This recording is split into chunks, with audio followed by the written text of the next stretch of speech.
I've always been skeptical about the paranormal. Those who indulged in tales of ghostly apparitions or eerie occurrences seemed either wildly imaginative or plain delusional. But now, faced with something utterly inexplicable, I can no longer deny the supernatural realm. My voice has failed me, rendering me mute, so I'm using the last of my dwindling energy to record this terrifying account, hoping someone discovers it and solves the enigma. Let me rewind to the beginning. I'm a dedicated employee at a prestigious university, specifically within an institute dedicated to forensic medicine. Our objective? Unravel the mysteries of death. The daily task of dissecting the departed isn't for the faint-hearted, but having committed years to this profession, I've grown desensitized to the horrors it presents. The episode that altered my life began on a mundane Monday. As part of our routine, a mortician arrived, delivering a body cocooned in a bag and placed within a coffin. With a grave tone, he advised caution due to its extreme decay. Yet, years of experience had made me quite adept at handling such cases. Inside our autopsy room, my colleagues and I, with clinical precision, geared up and revealed the corpse. Its appearance was unlike anything I'd seen before. It mirrored a mummy, but more grotesque. Completely hairless and eyeless, with its nose a mere cavity, the skin was a grotesque hue, resembling dark, cracked leather. Each bone protruded as if eager to escape its fleshy prison. But beyond the visual horror was an odor, an overwhelming, unbearable stench. I've encountered the smell of death countless times, yet this was otherworldly. I wasn't alone in my reaction. Colleagues around me staggered, eyes watering, and one even retreated, vomiting. Our professionalism prevailed, and we began the autopsy. Documenting the corpse's exterior condition didn't reveal any anomalies, yet its face, with an almost mocking grin, played tricks on my mind. Distracted momentarily, my boss's sharp reprimand snapped me back to the task at hand. As incisions were made, the stench mutated, growing thicker, clinging to everything it touched. Every cut felt like a violation of some sacred code. The final revelation was the most chilling. An expanse of emptiness greeted us. No organs, just a hollow shell cradling cold, barren bones. We were perplexed. A bone sample intended for DNA analysis bafflingly lacked marrow. Stumped, we stored this enigma of a body in our refrigeration unit, aiming to return to it after a refreshing break. Yet that break brought no respite. Days later, an unsettling dryness took hold of my mouth and throat. Multiple doctor visits and tests only deepened the mystery. As days turned to weeks, my condition spiraled. My once supple skin became parched, eyes adopted an ominous hue, and most horrifyingly, the putrid stench from the corpse began to seep from my very pores. Seeking answers, I delved into records, hunting for any clue linked to the corpse. It was then that I stumbled upon local legends about cursed beings, souls trapped between life and death, inflicting their suffering upon any who crossed their path. Could this body be one of those cursed souls? Had it chosen me as its next victim? Desperate, I sought the counsel of local elders and spiritualists.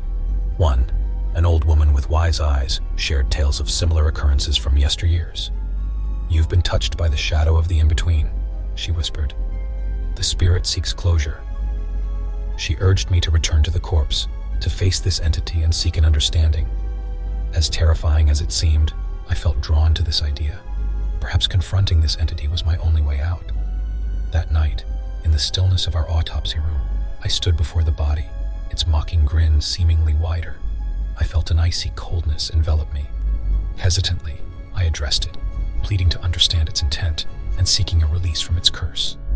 In the deafening silence, a whispering voice echoed, "Free me." Startled, I realized the source: the corpse. It yearned for a proper send-off, a ritualistic farewell to free its trapped soul. With the guidance of the old spiritualist, we performed the ceremony, hoping it would appease the restless entity. Days turned into weeks, and gradually my symptoms began to recede. The dryness, the discoloration, and the haunting odor all faded. I was returning to my old self, yet forever changed by the experience. In retrospect, I've come to understand the thin line between skepticism and belief. The unknown, the unexplainable exists, lurking in the shadows. My hope is that my story serves as a cautionary tale, reminding others of the mysteries that surround us and the respect the dead deserve. And as for that corpse, it was given a proper burial, and the tales of its haunting ceased. Yet every so often on a quiet night, I swear I can still hear its whisper, "Thank you, me." When I was a child, I had a tendency to sleepwalk. My father would often recount events I could never remember. He recalled it began when I was about 5. One evening, after tucking me in, he heard a peculiar sound echoing from the corridor. Closing the book he was engrossed in, he went to inspect. To his surprise, he discovered me at the dining table, seemingly having an imaginary meal. Despite his initial queries, I remained unresponsive. As he approached, it dawned on him that I wasn't actually conscious. He observed, intrigued, as it was his first time witnessing a sleepwalker. According to him, I occasionally paused my mock meal to engage in a silent dialogue with an unseen entity beside me, producing low murmurs and chuckles. After a bizarre 20-minute display, I simply lay down on the ground. He gently woke me up and guided me back to my room. Though I was bewildered, believing I was already in bed, he reassured and nestled me in. A similar incident occurred a few months later. Seeking a midnight drink, my father was startled to find a shadowy figure by the window. On closer inspection, it was me, eyes closed, simply standing. Almost a half hour passed before I quietly made my way back to bed, with him following cautiously behind. These nocturnal escapades troubled me. The idea of involuntarily wandering was unnerving. While my father often found humor in it, I couldn't share the sentiment. As months passed, my nocturnal activities became more infrequent. However, one evening, my father, checking on me, found my room empty. Scouring the house yielded no results until a shadowy figure outside caught his attention. In the faint glow of the street lamp, he recognized me, standing in the middle of the road. The silence of our dead-end street was disturbed only by his alarmed shouts as he sprinted towards me, attempting to gently wake me. Yet, when he touched my arm, I reacted violently, disoriented and frightened. Upon realization, I apologized and he escorted me indoors. With the frequency of my sleepwalking increasing, my father sought professional help. Despite assurances from several experts that it was a typical childhood phase, he continued searching. Eventually, he found a therapist specializing in sleep disorders. My sessions with this specialist seemed like foggy memories. The most substantial evidence I had of these visits were the tales from my father. That was until recently, while assisting my father with basement cleaning. An accidental drop revealed a folder documenting my time with the therapist. Out of curiosity, I discreetly pocketed the folder and later delved into its contents at home. Among the documented sessions, one stood out. It detailed a hypnotherapy session, wherein I described a dream friend, a tall, hunched figure with elongated arms, knife-like fingers, and an indistinct face. Upon the therapist's prodding, I eerily invited him to witness the entity himself, pointing behind him, only to find nothing.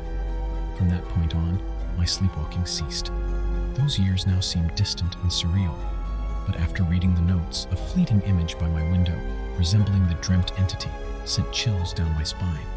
While I'd like to dismiss it as a trick of the mind, a lingering dread suggests otherwise. As I battle with drowsiness, I'm haunted by the fear of what might occur should I succumb to sleep once more. One morning, when I woke up, my mouth was gone. I dashed to my mother's room, and her scream filled the air. I wanted to scream as well, but I couldn't. At the hospital, the medical staff was baffled. They conducted numerous scans and x-rays. My mother pleaded with them to carve a new mouth for me, but they insisted it wasn't that straightforward. They observed me for several days, but apart from my missing mouth, I was in good health. Strangely, I never felt the pang of hunger anymore. The doctors tried to unravel the mystery of my missing mouth, but after a few days, their bigger concern became my lack of appetite. After my stint in the hospital, they discharged me.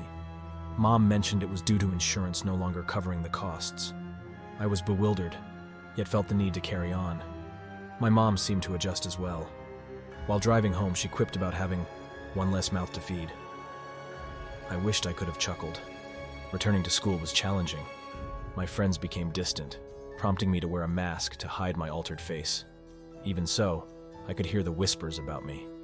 I communicated using a whiteboard, but it was no match for the pace of speech.